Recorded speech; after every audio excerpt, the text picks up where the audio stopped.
السلام عليكم ورحمة الله وبركاته. نحمده ونصلي على رسوله الكريم، أما بعد فقد قال الله سبحانه وتعالى في القرآن المجيد: أعوذ بالله من الشيطان الرجيم، بسم الله الرحمن الرحيم، وعاشروهن بالمعروف، صدق الله العظيم. وقال رسول الله صلى الله عليه وسلم: ليس بخياركم من ضرب بنسائكم أو كما قال عليه الصلوات والتسليمات. கண்ணியத்திற்குரிய அல்லாஹ்வின் நல்லடியார்களே, சென்ற ஜும்ஆவுடைய உரையில் திருமணம் முடிப்பதின் சிறப்புகள் பற்றியும் அதன் முக்கியத்துவம் பற்றியும் அதன் நன்மைகள் பற்றியும் பார்த்தோம். இந்த ஜும்ஆவுடைய உரையில் சிறந்த கணவனுக்கு உண்டான 10 அடையாளங்கள் கண்மணி நாயகம் ஸல்லல்லாஹு அலைஹி வஸல்லம் அவர்கள் குறிப்பிடுவார்கள். யாரிடத்திலே இந்த 10 அடையாளங்கள் இருக்குமோ அவர் உண்மையிலேயே சிறந்த கணவர் என்பதாக குறிப்பிடுவார்கள். அதிலே முதலாவது அடையாளம், தன்னுடைய மனைவியை பாராட்ட வேண்டிய இடத்திலே அவர்களை பாராட்ட வேண்டும். ஹஜ்ரத் ரசூலுல்லாஹி ஸல்லல்லாஹு அலைஹி வஸல்லம் அவர்கள் அனைத்து மனைவியர்களையும் பாராட்டி இருக்கின்றார்கள். ஆயிஷா ரலியல்லாஹு அன்ஹா அவர்களை பார்த்து சொல்வார்கள்: ஹுது நிஸ்ஃப தீனிக்கும் மின் ஹாதிஹில் ஹுமைரா, இந்த செக்கச்சிவந்த பெண்ணிடமிருந்து மார்க்கத்தின் பாதியை நீங்கள் எடுத்துக் கொள்ளுங்கள் என்று ஆயிஷா நாயகியினுடைய அந்த கல்வி ஆற்றலை சிலாகித்து சொல்வார்கள் கண்மணி நாயகம் ஸல்லல்லாஹு அலைஹி வஸல்லம். இன்னொரு துணைவியார் ஹதீஜா ரலியல்லாஹு அன்ஹா அவர்களை பற்றி சொல்லும் பொழுது, ஹதீஜாவை பாராட்டுவதற்கு வார்த்தையே இல்லை என்று குறிப்பிடுவார்கள். அவ்வளவு தூரம் ஹதீஜா ரலியல்லாஹு அன்ஹா அவர்களை பாராட்டுவார்கள். ஏன், ஆயிஷா ரலியல்லாஹு அன்ஹா அவர்களே சொல்லுவார்கள், என்னுடைய சக்களத்தியான ஹதீஜா ரலியல்லாஹு அன்ஹா அவர்களின் மீது நான் பொறாமை கொண்டது போல் வேறு எந்த பெண்ணின் மீதும் நான் பொறாமை கொண்டது கிடையாது. காரணம், அந்த அளவிற்கு ஸல்லல்லாஹு அலைஹி வஸல்லம் அவர்கள் ஹதீஜா ரலியல்லாஹு அன்ஹா அவர்களை பற்றி அதிகமாக நினைவு கூறிக்கொண்டே இருப்பார்கள். ஒரு ஆடு அறுத்தால் ஹதீஜா நாயகியுடைய தோழிமார்களுடைய வீட்டுக்கு அனுப்பி வைப்பார்கள். நான் கேட்பது உண்டு, நாயகத்தை பார்த்து, துன்யாவில் ஹதீஜாவை விட்டால் வேறு பெண்ணே கிடையாதா என்று கேட்கும் பொழுது நபி அவர்கள் சொல்வார்கள்: இன்னஹா கானத் வ கானத். ஹதீஜா ரலியல்லாஹு அன்ஹா அவர்கள் இவ்வாறெல்லாம் எனக்கு உதவி புரிந்திருக்கிறார்கள். கானலி மின்ஹா வலதுன், அவர்களின் மூலமாகத்தான் எனக்கு குழந்தை பாக்கியம் கிடைத்தது என்பதாக குறிப்பிடுவார்கள். இப்படி அனைத்து துணைவியர்களையும் ஸல்லல்லாஹு அலைஹி வஸல்லம் அவர்கள் பாராட்ட தவற மாட்டார்கள். எனவே பாராட்டக்கூடிய கணவரா அவர் சிறந்த கணவர் என்பதாக குறிப்பிடுவார்கள் கண்மணி நாயகம் ஸல்லல்லாஹு அலைஹி வஸல்லம். இரண்டாவது அடையாளம், அநேக விஷயங்களில் எந்த ஒரு விஷயமாக இருக்கட்டும், நம்முடைய மனைவியிடத்தில் ஆலோசனை கேட்டு நாம் முடிவெடுக்க வேண்டும்.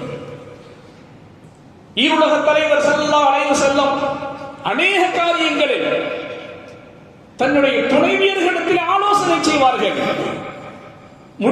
முடிவை அவர்கள் எடுப்பார்கள். ஹுதைபியா உடன்படிக்கையினுடைய நேரத்திலே உம்ரா செய்வதற்காக நபியுடன் 1500 சஹாபாக்கள் செல்கிறார்கள்.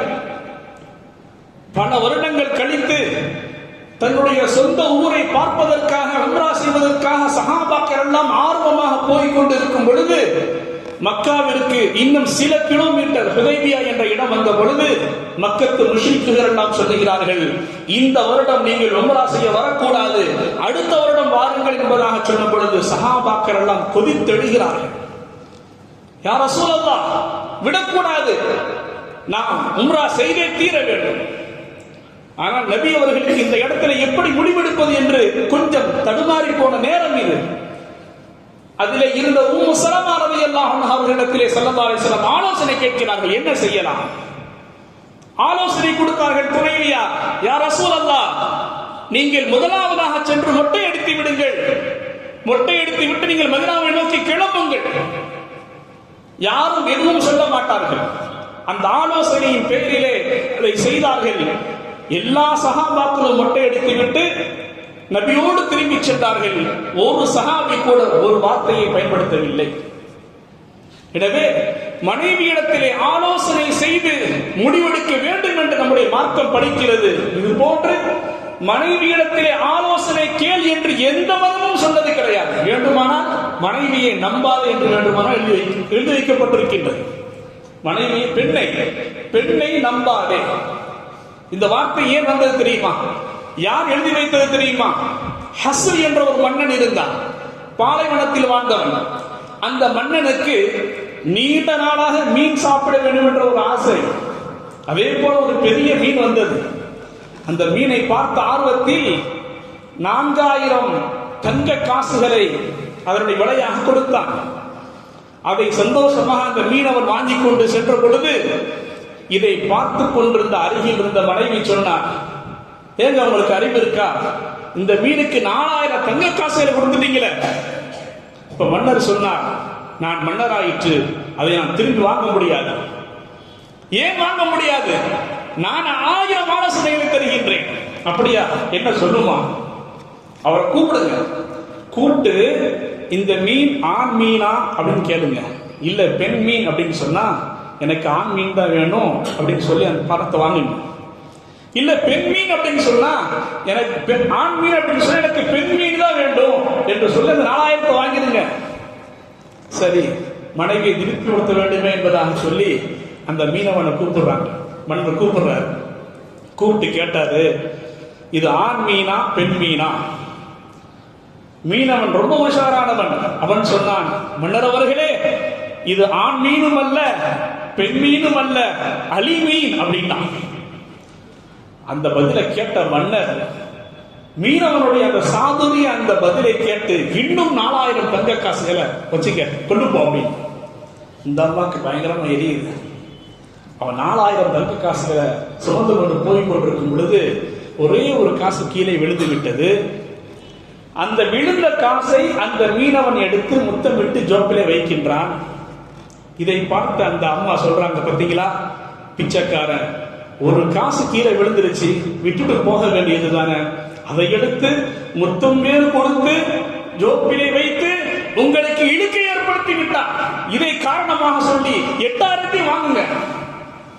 கூப்பிட்டார் மன்னர், ஏப்பா ஒரு காசு தானே கீழே விழுந்தது, அதை விட்டுட்டு போக வேண்டியது தானே, அதை எடுத்து முத்தம் மேல விட்டு எனக்கு இழுக்கை ஏற்படுத்திட்டா, எனவே என்று சொல்லும் பொழுது அந்த மீனவன் சொன்னான், மன்னர் அவர்களே அவசரப்படாதீங்க, அந்த ஒரு காசு தான், அந்த ஒரு காசிலும் ஒரு பக்கம் உங்களுடைய உருவம் இருக்கிறது, மறுபக்கம் உங்களுடைய பெயர் இருக்கிறது. அதை விட்டு விட்டால் வருவோர் போவோர் எல்லாம் உங்களுடைய உருவத்தை மிதித்து விட்டு செல்வார்கள். அதை என்னால் தாங்கிக் கொள்ள முடியாது, எனவேதான் எடுத்து முத்தமிட்டு வைத்துக் கொண்டேன் என்று கேட்ட பொழுது மன்னர் இன்னும் 4000 பொற்காசுகளை கொடுத்து விட்டு பெண்ணை நம்பாதே என்று எழுதி வைத்தான். அருமையானவர்களே, ஆனால் நம்முடைய மார்க்கம் மட்டும்தான் பெண்களிடத்திலே ஆலோசனை செய்து நீங்கள் முடிவெடுங்கள், ஆலோசனையை பெண்ணிடத்திலே கேளுங்கள், முடிவை நீங்கள் எடுங்கள் என்பதாக குறிப்பிடுகிறது. பெண்களிடத்திலே துணைவியர்களிடத்திலே நாம் ஆலோசனை செய்யும் பொழுது மிகப்பெரிய கைகள் நன்மைகள் பரக்கத்துக்கு அங்கே ஏற்படுகிறது என்பதை நாம் மறந்துவிடக் கூடாது. பாருங்கள், மன்னர் ஹாரூன் ரஷீத் பாதுஷாவுடைய காலத்துல முஹம்மது இப்னு வாசித் ரஹ்மத்துல்லாஹி அலைஹி ஒரு வியாபாரி, பெரிய வியாபாரி. அவங்க நாளைக்கு பெருநாள், இன்றைக்கு அவங்களுடைய வீட்டில் 10,000 தங்க காசுகள் பையில் இருக்குது. அந்த ஊரை சேர்ந்த ஒரு ஹாஷிமி, நபியினுடைய ஒரு குடும்பத்தார், அவருக்கு பணம் தேவைப்படுகிறது. முஹம்மது இப்னு வாசித் இடத்தில் கேட்டால் தருவார் என்பதாக சொல்லி கதவை தட்டுகிறார். முஹம்மது இப்னு வாசித் கதவை திறக்கின்றார். என்ன விஷயம்? நாளைக்கு பெருநாள், எங்களிடத்துல பணம் இல்லை, கடனாக ஏதாவது இருந்தால் தாருங்கள் என்பதாக கேட்கிறார்கள். நபியுடைய குடும்பத்தை சேர்ந்த ஒரு ஹாஷிம். இந்த முஹம்மது பின் வாசித் ரஹ்மத்துல்லாஹி அலைஹி நேரம் மனைவிட்டு போறாங்க, ஆலோசனை செய்யறாங்க. நபியுடைய குடும்பத்தாரை சேர்ந்த ஒருவர் கடன் கேட்கிறார். நம்மிடத்திலே 10,000 இருக்கின்றது, அதிலே 5,000 கொடுக்கலாமா என்ற ஆலோசனை கேட்ட பொழுது அருமை துணைவியார் சொன்னார்கள், வந்திருப்பவர் நபியுடைய குடும்பத்தை சேர்ந்தவர், 10,000 கொடுங்கள், நாம் சமாளித்துக் கொள்ளலாம். என்பதாக சொன்ன பொழுது அந்த பண முடிப்பை அப்படியே எடுத்துக்கொண்டு வந்து ஹாஷிமி இடத்திலே கொடுக்கின்றார்கள். அந்த ஹாஷிமி வாங்கி வீட்டுக்கு செல்கிறார். அந்த ஊரை சேர்ந்த இன்னொரு ஒரு வியாபாரி, அவருக்கும் பணம் தேவைப்படுகிறது. அவர் யோசிக்கின்றார், நாம் முஹம்மது ஸல்லல்லாஹு அலைஹி வஸல்லம் குடும்பத்தார்ட்ட போய் கேட்டா இல்லைன்னு சொல்ல மாட்டாங்க, கண்டிப்பா ஏதாவது தருவாங்க என்று சொல்லி வேறொரு வியாபாரி யதார்த்தமாக அவருடைய வீட்டுக்கு செல்கிறார். கதவை தட்டுகிறார், விஷயத்தை சொல்கிறார். நாளை பெருநாள், செலவிற்கு ஒன்றும் இல்லை, ஏதாவது கொஞ்சம் தாருங்கள், கடனாக திருப்பி தந்து விடுகிறேன். சற்று கூட யோசிக்காமல் உடனடியாக அந்த ஹாஷிமி அந்த முஹம்மது பின் வாசி இடத்திலே வாங்கி அந்த 10,000 அந்த பணப்பையையும் அப்படியே கொடுத்து விடுகின்றார். இந்த வியாபாரி அதை எடுத்துக்கொண்டு வீட்டுக்கு சென்று விடுகிறார். முஹம்மது பின் வாசி யோசிக்கின்றார், நமக்கு தெரிந்த ஒரு வியாபாரி இருக்கிறாரே, அவரிடத்தில் எப்பொழுதும் பணம் இருக்கும், நாம் அவரிடத்தில் நமக்கு தேவைக்கு கேட்போம் என்பதாக சொல்லி இந்த வியாபாரி இடத்திலே முஹம்மது பின் வாசி வருகின்றார். வந்து கேட்கின்றார், கடன் ஏதாவது தாருங்கள்.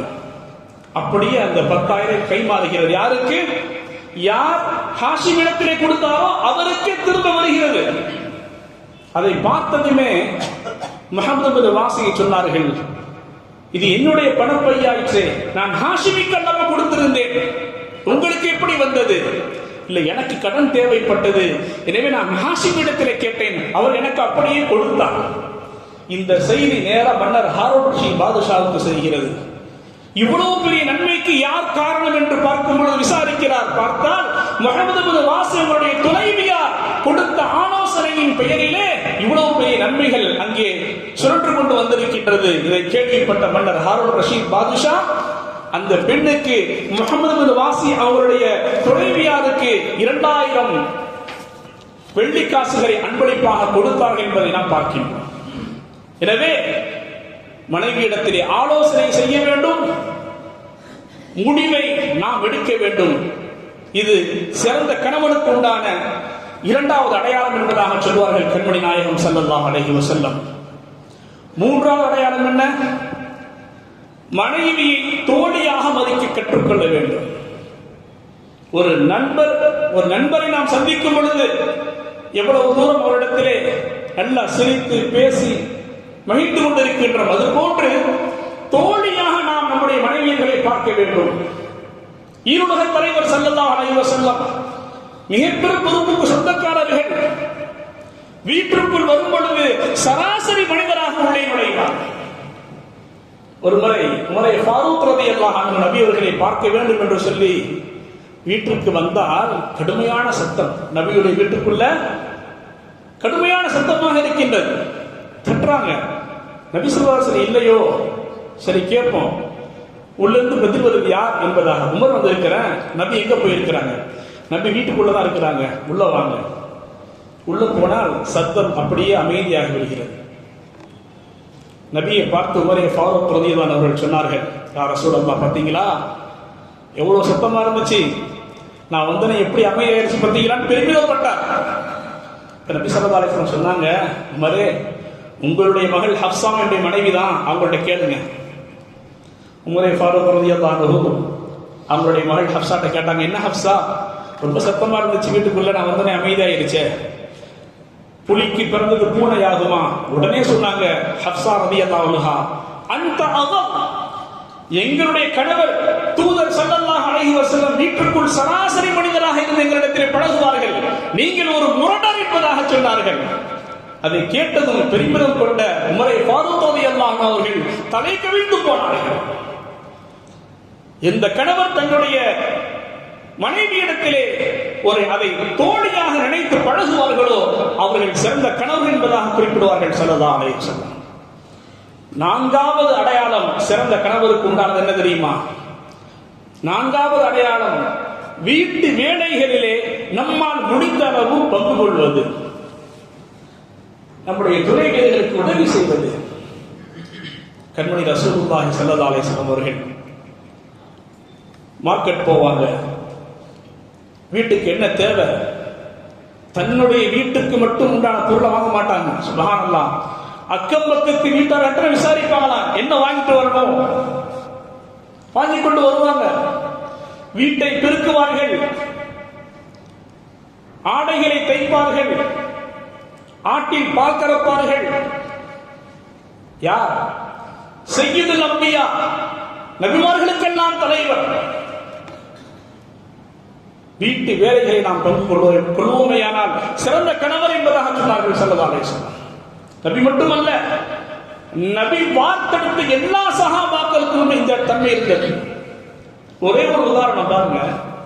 சயீத் பின் ஆமிர் அல் ஜுமஹி என்ற ஒரு சஹாபி ஷாம் நாட்டில் கவர்னரா இருக்கிறாங்க. உமரே ஃபாரூக் ரலியல்லாஹு அன்ஹுடைய காலகட்டத்தில் இந்த கவர்னரை பற்றி அந்த மக்கள் புகார் செய்யறாங்க. 4 வகையான குற்றச்சாட்டுகள். அமீருல் முஃமினீன் அவர்களே, எங்கள் நாட்டு மன்னர், அவரிடத்தில் 4 வகையான குறைகள் இருக்கின்றது. முதலாவது, ஒவ்வொரு நாளும் அலுவலகத்திற்கு தாமதமாக வருகிறார். இரண்டாவது, மாதத்தில் ஒரு நாள் விடுமுறை எடுத்துக் கொள்கின்றார். மூன்றாவது, பகலில் மட்டும் வேலை செய்கிறார், இரவிலே மக்களுக்கு பதில் சொல்வது கிடையாது.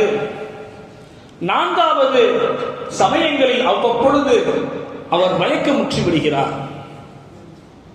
இந்த செய்தியை கேட்டதுமே அந்த கவர்னரை அழைக்கிறாங்க. உமரே ஃபாரூக் ரலியல்லாஹு அன்ஹு அழைத்து கேட்டாங்க, உங்க நாட்டு மக்கள் உங்களின் மீது 4 வகையான குற்றச்சாட்டுகளை சொல்கிறார்கள் என்று சொல்லி இந்த 4ஐயும் சொன்னார்கள். அதிலே முதலாவது, நீங்கள் ஒவ்வொரு நாளும் அலுவலகத்திற்கு தாமதமாக வருகிறீர்களே, என்ன காரணம்? அதற்கு சயீத் பின் ஆமிர் அல் ஜுமஹி சொன்னார்கள், அமீருல் முஃமினீன் அவர்களே, நான் ஒவ்வொரு நாளும் தாமதமாக வருவதற்கு காரணம் என்ன தெரியுமா? என்னுடைய துணைவி ஒரு நோயாளி. என் துணைவிக்கும் என் பிள்ளைகளுக்கும் நான் தான் மாவு பிசைந்து ரொட்டி சுட்டு அவர்களுக்கு ஊட்டிவிட்டு நான் வர வேண்டும். எனவே காலையில் அந்த வேலையை செய்வதன் காரணமாக என்னுடைய குடும்பத்தார்களுக்கு நான் அங்கே அவர்களுக்கு உணவு சமைத்து கொடுத்துவிட்டு வருவதன் காரணமாக தாமதமாக வருகிறேன் என்று இதை கேட்ட பொழுது உமரே ஃபாரூக் ரலியல்லாஹு அன்ஹுடைய முகம் மலர்ந்தது. நீங்கள் மாதத்திற்கு ஒரு முறை விடுமுறை எடுத்துக் கொள்கிறீர்கள், என்ன காரணம்? அமீருல் முஃமினீன் அவர்களே, ஒவ்வொரு காரணத்தையும் சொல்லும் பொழுது நான் காரணத்தை சொல்ல வெறுக்கிறேன் என்பதாக சொல்லிதான் இந்த சயீத் பின் ஆமிர் சொல்கிறார். அமீருல் முஃமினீன் அவர்களே, ஒவ்வொரு மாதமும் ஒரு நாள் நான் விடுமுறை எடுப்பதற்கு காரணம் என்னிடத்தில் இருப்பது, சொல்லக்கூடிய வார்த்தையை பாருங்க, கவர்னர், ஒரு நாட்டினுடைய கவர்னர், கலீஃபா அவர்களே, என்னிடத்தில் இருப்பது ஒரே ஒரு கம்பளி ஆடை மட்டும்தான். மாதம் ஒரு முறை துவைக்கின்றேன், அது காய்வதற்கு ஒரு நாள் ஆகிவிடுகிறது. எனவே அந்த நாளில் மட்டும் நான் அந்தி பொழுதுதான் நான் அலுவலகத்திற்கு செல்கிறேன் என்பதாக இதை கேட்ட பொழுது உமரே ஃபாரூக் ரலியல்லாஹு அன்ஹுடைய முகம் மலர்ந்தது. அடுத்து மூன்றாவதாக, நீங்கள் பகலில் மட்டும்தான் மக்களுக்கு பதில் சொல்கிறீர்கள், இரவிலே எந்த மக்களுக்கும் பதில் சொல்வது கிடையாது, இரவில் அந்த பணியை நீங்கள் செய்வது கிடையாது என்பதாக கூறுகிறார்களே. சயீத் பின் ஆமிர் என்ற கவர்னர் சொன்னார், ஆம் உண்மைதான் கலீஃபா அவர்களே, பகலிலே படைப்புகளுக்காக நேரத்தை ஒதுக்குகிறேன், இரவிலே இறைவனுக்காக, படைத்த இறைவனுக்காக நேரத்தை ஒதுக்கி நான் வணக்க வழிபாடுகளிலே ஈடுபடுகிறேன் என்பதாக சொன்னார்கள். நீங்கள் அவ்வப்பொழுது உங்களுக்கு மயக்கம் ஏற்படுகிறது, என்ன காரணம்? சயீத் பின் ஆமிர் அல் ஜுமஹி சொன்னார்கள், அமீருல் முஃமினீன் அவர்களே, அதுவும் உண்மைதான். ஏன் எனக்கு மயக்கம் ஏற்படுகிறது தெரியுமா? நான் மக்கத்து முஷ்ரிக்குகளில் ஒருவனாக இருக்கும் பொழுது, ஈமான் கொள்ளாமல் முஷ்ரிக்காக இருக்கும் பொழுது, சுபைப் ரலியல்லாஹு அன்ஹு அவர்கள் கழுகு மரத்திலே ஏற்றப்பட்டார்கள். அந்த நேரத்தில் அவரிடத்திலே சொல்லப்பட்டது, இந்த இடத்திலே முஹம்மது இருந்தால் எப்படி இருக்கும் என்று சொல்லிவிடு, நாங்கள் விட்டு விடுகிறோம் என்று சொன்ன பொழுது அந்த சுபைப் ரலியல்லாஹு அன்ஹு சொன்னார்கள், என்னுடைய தூதருடைய காலில் ஒரு முள் குத்தினாலும் அதை நாங்கள் பொறுத்துக் கொள்ள மாட்டோம். எங்களுடைய தலைவர் முஹம்மது ஸல்லல்லாஹு அலைஹி வஸல்லம் அவர்களுக்காக நானும் என் குடும்பமும் உயிரையே விடுவதற்கு தயார் என்று சொன்ன பொழுது அடுத்த வினாடி அங்கிருந்த மக்களுடைய கையில் இருந்த ஈட்டிகளும் அம்புகளும் சுபைப் ரலியல்லாஹு அன்ஹு அவர்களை நோக்கி பாய்ந்தது. உடல் சல்லடையாக ஆனது, ஷஹீதானார்கள். அந்த நேரத்திலே நான் ஈமான் கொண்டிருந்திருந்தால் என் உயிர் கொடுத்து சுபைப் உயிரை காப்பாற்றியிருப்பேன். அந்த சிந்தனை எனக்கு வரும் பொழுதெல்லாம் என்னை அறியாமல் நான் மயக்கமுற்று கீழே விழுந்து விடுகிறேன். கலீஃபா அவர்களே, இந்த நான்கையும் கேட்டுவிட்டு எழுந்து வந்து சயீத் பின் ஆமிரை அப்படியே கட்டி தழுவினார்கள். உங்கள் மீது எந்த குற்றமும் இல்லை, நீங்கள் செல்லலாம், பதவியிலே நீடிக்கலாம் என்பதாக அவர்களை அனுப்பினார்கள். எனவே நான்காவது அடையாளம் சிறந்த கணவருக்கு வீட்டு வேலைகளில் ஈடுபடுவது. ஒரு கவர்னராக இருந்தும் கூட தன்னுடைய துணைவியாருக்கும் தன்னுடைய பிள்ளைகளுக்கும் உணவு சமைத்து எல்லாம் செய்துவிட்டு தான் அவர் சென்றிருக்கின்றார். அல்லாஹ் சுப்ஹானஹு வ தஆலா நம்மால் முடிந்த அளவு நம்முடைய துணைவிமார்களுக்கு உதவியாக இருப்பதற்கு அல்லாஹ் தௌஃபீக் செய்வானாக. ஐந்தாவதாக சிறந்த கணவனுக்கு உண்டான அடையாளம் விட்டு கொடுத்து போகிறது. விட்டு கொடுப்பது மிகப்பெரிய ஒரு குணம். கொஞ்சம் முன்னப்பில் வந்துட்டு உடனே நம்ம விட்டு கொடுத்து இறங்கிடணும், நம்ம தோற்று போயிடணும். ஸல்லல்லாஹு அலைஹி வஸல்லம் சொல்லுவாங்க, உஹிப்பு அன் அகூன மக்லூபன் கரீமா, உஹிப்பு அன் அகூன மக்லூபன் கரீமா. நான் என் துணைவியர்களிடத்தில் சங்கையான முறையில் தோற்று போக விரும்புகிறேன் என்பதாக குறிப்பிடுவார்கள். ஒரு தடவை ஆயிஷா ரலியல்லாஹு அன்ஹா அவங்களுக்கு தலைவலி வந்துருச்சு. அந்த காலத்துல தலைவலி வந்தா மரணத்திற்கு ஒரு அறிகுறியாக பார்ப்பாங்க. இப்ப ஸல்லல்லாஹு அலைஹி வஸல்லம் விளையாட்டா சொல்றாங்க, ஆயிஷா தலைவலிக்கு உனக்கு இந்த தலைவலியில நீ இறந்து விட்டால் நான் உனக்காக துவா செய்யும் அப்படின்னா. ஆயிஷா நான் கோபம் வந்துருச்சு. ஓஹோ, நான் இறந்துட்ட பிறகு நீங்க இன்னொரு திருமணம் முடிக்கிறான்னு ஆசையா உங்களுக்கு அப்படின்னு கேட்டாங்க. இந்த இடத்துல ஸல்லல்லாஹு அலைஹி வஸல்லம் சொன்னாங்க, ஆயிஷா இப்ப எனக்கு தலை வலிக்குதுன்னாங்க. முடிஞ்சு போச்சு மேட்டர். வேற எதுவுமே சொல்லல, அமைதி ஆயிட்டாங்க. எந்த ஒரு பிரச்சனை வந்தாலும் சரி நாம் தோற்றுவிட வேண்டும். பாருங்க, உணவுல லேசா முடி விழுந்துட்டா சத்தம் போட்டுருக்கோம், உப்பு அதிகமாயிட்டா சத்தம் போட்டுருக்கோம், உப்பு கம்மியாயிட்டா சத்தம் போட்டுருக்கோம். அன்றைய தமிழர்களுடைய பண்பாட்டை சொல்லுவாங்க. தமிழர்கள் டைனிங் டேபிள் அப்ப இல்லையா, கீழே உட்காருவாங்க, இலை விரிக்கப்படும், மதிய உணவும் மனைவி பரிமாறுவார், அவர் ரசித்து ருசித்து சாப்பிடுவார். துணைவியும் மோர் குழம்பும் காரக்குழம்பும் இப்படியே அழகா வச்சு இப்படியே ரசிச்சு பார்ப்பாங்க. இந்த மாதிரி பரிமாறிக்கொண்டே இருக்கும் பொழுது ஒரு முடி இலை விழுந்து விட்டது. இதை பார்த்த துணைவியார் கணவன்கிட்ட சொன்னாங்களாம், ஏங்க எனக்கே தெரியாமல் இன்று இலவச இணைப்பாக இலையிலே ஒரு முடி வந்து விட்டது, கோபித்துக் கொள்ளாதீர்கள் என்று சொன்ன பொழுது கணவர் சொன்னாராம், உன் முடி தலையில் இருந்தாலும் அழகு, இலையில் இருந்தாலும் அழகு, என்ன அழகு. ஆனால் அடிக்கடி இலைக்கு வந்து விட்டால் உன் தலையில் முடியில்லாமல் போய்விடுமா, பார்த்துக் கொள்ளம்மா என்பதாக குறிப்பிடுவார். எவ்வளவு இங்கிதமான வார்த்தை. இது போன்ற சூழல் நம்மிடத்தில் உருவாக வேண்டும். நாம் விட்டு கொடுத்து போக வேண்டும். உப்பு அதிகமாயிருச்சா, உப்பு போட்டுருவாங்க, உப்பு போடலையோ என்று சொல்லி மறந்து திரும்ப போடுவாங்க. அல்லது உப்பே இல்லையா, உப்பு போட்டிருப்போம் என்று சொல்லி அவர்கள் உப்பு போடாமல் விட்டு இருப்பாங்க. வெளியில பால்காரர் பெல் அடிப்பாரு, அதை போய் பார்க்கணும். இந்த பக்கம் பால் பொங்கி கொண்டிருக்கும், அதை ஆஃப் பண்ணணும். இன்னொரு பக்கம் மோட்டரு தண்ணி நிறைஞ்சு வடிஞ்சு கொண்டிருக்கும், அதை ஆஃப் பண்ணணும். குழந்தை அழுது கொண்டிருக்கும், அதை பார்க்கணும். வாஷிங் மிஷின்ல அதை பார்க்கணும்.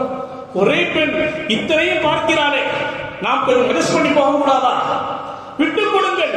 அல்லாஹ் சுப்ஹானஹு வ தஆலா வரக்கத் செய்கின்றார். ஒரு சஹாபி தன்னுடைய துணைவியாரை புகார் செய்யறதுக்காக வர்றாங்க. கலீஃபா அமீருல் முஃமினீன் அவங்கள்ட்ட வந்தா, சுப்ஹானல்லாஹ், உமரை ஃபாரூக் அவருடைய வீட்டுல அவங்களுடைய துணைவியார் அவங்கள திட்டுறாங்க. இந்த சஹாபி பார்த்தா இதெல்லாம் அநியாயமா இருக்கு, நம்ம மனைவியை பற்றி புகார் செய்யறான்னு வந்தா நமக்கு ஒரு விழக்கூடிய திட்டம் இங்கேயும் எழுதுகிட்டு இருக்குது, இவர்கிட்ட எங்க பதில் கிடைக்க போகுது அப்படின்னு சொல்லிட்டு திரும்ப போகும் பொழுது உமரை ஃபாரூக் அனுபவம், தோழரே வாங்க, என்ன விஷயமா வந்தீங்க? இல்ல கலீஃபா, நான் வீட்டுல என்னுடைய மனைவியை பத்தி புகார் செய்யறான்னு வந்தேன். எந்த புகாரை கொடுக்க வந்தாலும் அதே புகார் இங்க நடக்குது, உங்களை திட்டிக் கொண்டிருக்கிறாங்க உங்க துணைவியா, அதை திரும்பிட்டேன். அப்பதான் உமரை ஃபாரூக் ரலியல்லாஹு சொன்னார்கள், தோழரே, நம்முடைய மனைவிமார்கள் துணி துவைக்கக்கூடிய வண்ணாத்தியாக இருக்கிறார்கள், நம்முடைய மனைவிமார்கள் சமைத்து போடக்கூடிய பக்காத்தியாக இருக்கிறார்கள், நம்முடைய மனைவிமார்கள் நாம் வீட்டை விட்டு வெளியே செல்லும் பொழுது நம்முடைய வீட்டையும் நம்முடைய பொருளாதாரத்தையும் பார்க்கக்கூடியவராக இருக்கிறார்கள். நம்முடைய துணைவிமார்கள் நம்முடைய குழந்தைகளுக்கு பாலூட்டுகிறார்கள். நம்முடைய குழந்தைகளை நல்ல முறையிலே வளர்க்கக்கூடிய ஒரு காவலாளியாக இருக்கிறார்கள். ஏன் நம்முடைய மனைவிமார்கள் சித்தும் பைனனா வ பைனன்னார், நமக்கும் நரகத்திற்கு மத்தியில் உள்ள ஒரு தடையாக திரையாக திகழ்கிறார்கள். ஹராமான வழியிலே செல்வதிலிருந்து பாதுகாத்து நம்மை சொர்க்கவாசியாக ஆக்குவதே நம்முடைய துணைவிமார்கள் தான். கொஞ்சம் நாம் விட்டுக் கொடுத்துதான் போவோமே, நாம் அவர்களை மன்னித்து விடுவோம் என்பதாக சொல்லி அவர்களுக்கு அங்கே உபதேசம் செய்து அனுப்பினார்கள் என்பதை நாம் பார்க்கிறோம். எனவே அருமையானவர்களே, ஐந்தாவது அடையாளம் நம்முடைய துணைவிமார்களிடத்திலே நாம் விட்டுக் கொடுத்து பழக வேண்டும். ஆறாவது அடையாளம் சிறந்த கணவனுக்கு அன்போடு பழக வேண்டும், அன்பை பரிமாறிக்கொள்ள வேண்டும். எப்படியெல்லாம் அவர்களோடு அன்போடு பழக முடியுமோ அப்படியெல்லாம் பழக வேண்டும். சரதாலேஸ்வர வாய்ப்பை தேடிக்கொண்டே இருப்பார்கள். ஒரு தடவை சரதாலேஸ்வர வீட்டுக்குள் நுழையும் பொழுது ஆயிஷா நாயகி தண்ணீர் குடிச்சிட்டு இருக்கிறாங்க. ஆயிஷா நிப்பாட்டுங்க, நிப்பாட்ட பிறகு போறாங்க சரதாலேஸ்வரர். நீங்க குடித்த அந்த தண்ணீர் டம்ளரை தாங்க, கையில கொடுக்குறாங்க. ஆயிஷா நாயகிக்கு ரொம்ப பெருமிதம். நம்ம குடித்த மிச்ச தண்ணீரை இருளக தலைவர் ஸல்லல்லாஹு அலைஹி வஸல்லம் குடிக்க போறாங்களே, குடிக்கிறதுக்காக வாய்க்கிட்ட நெருக்கம் எடுத்துடுறாங்க. ஆயிஷா நாயகி கவலை வந்துருச்சு. கேட்டாங்க ஸல்லல்லாஹு அலைஹி வஸல்லம், ஆயிஷா நீங்க எந்த இடத்துல வாய் வைத்து குடித்தீர்கள்? அல்லாஹ் அக்பர். எந்த இடத்தில் வாய் வைத்து குடித்தீர்கள்? ஆயிஷா நாயகி இந்த இடம், அந்த இடத்துல வாய் வைத்து குடித்தார்கள். எப்படி பாருங்க, ஸல்லல்லாஹு அலைஹி வஸல்லம் தன்னுடைய துணைவியர்கள் உள்ளத்தை வென்றெடுக்கிறாங்க பாருங்க. ஒரு முறை சாப்பிட்டு கொண்டிருக்கும் போது ஆயிஷா நாயகி உள்ள கடிக்கிறாங்க. ஸல்லல்லாஹு அலைஹி வஸல்லம் வாங்கி அதே இடத்துல கடிச்சு சாப்பிடுறாங்க. இன்னொரு முறை ஆயிஷா நாயகி அப்படியே கூர்ந்து பார்க்கறாங்க ஸல்லல்லாஹு அலைஹி வஸல்லம். ஆயிஷா நாயகி கேட்டாங்க, என்ன யா ரசூலல்லாஹ் ரொம்ப கூர்ந்து பார்க்கறீங்க, என்ன காரணம்? நபி ஸல்லல்லாஹு அலைஹி வஸல்லம் சொன்னார்கள், ஆயிஷா பேரித்தம்பழத்தை தேனில் ஊற வைத்து சாப்பிடுவது, பேரித்தம்பழத்தை தேனில் ஊற வைத்து சாப்பிடுவது எனக்கு எவ்வளவு பிரியமோ அதை விட எனக்கு நீ பிரியமானவள் ஆயிஷா. உடனே ஆயிஷா நாயகி சொன்னாங்க, யா ரசூலல்லாஹ் தேனையும் வெண்ணெயையும் கலந்து சாப்பிடுவது எனக்கு எவ்வளவு பிரியமோ அதை விட தாங்கள் பிரியமானவர்கள் யா ரசூலல்லாஹ் என்று ஆயிஷா நாயகி சொன்ன பொழுது கண்மணி ரசூலுல்லாஹி ஸல்லல்லாஹு அலைஹி வஸல்லம் சொன்னார்கள், ஆயிஷா என்ன மாதிரி ரொம்ப அழகா பேசுறியமா என்பதாக புகழ்ந்தார். எனவே நாம் அன்பை பரிமாறிக்கொள்ள வேண்டும். அது சிறந்த கணவனுக்கு உண்டான ஆறாவது அடையாளம். ஏழாவது அடையாளம், தன்னுடைய மனைவியை புரிந்து கொண்டு நம்மை நாம் மாற்றிக்கொள்வது. இன்ஷா அல்லாஹ் 7, 8, 9, 10 வரக்கூடிய வாரங்களில் நாம் பார்க்கலாம். அல்லாஹ் சுப்ஹானஹு வ தஆலா எதை சொன்னோமோ கேட்டோமோ அதை விட சிறந்த முறையில் அமல் செய்வதற்கு அல்லாஹ் தௌஃபீக் செய்வானாக. வ ஆகிரு தஅவானா அல்ஹம்துலில்லாஹி ரப்பில் ஆலமீன்.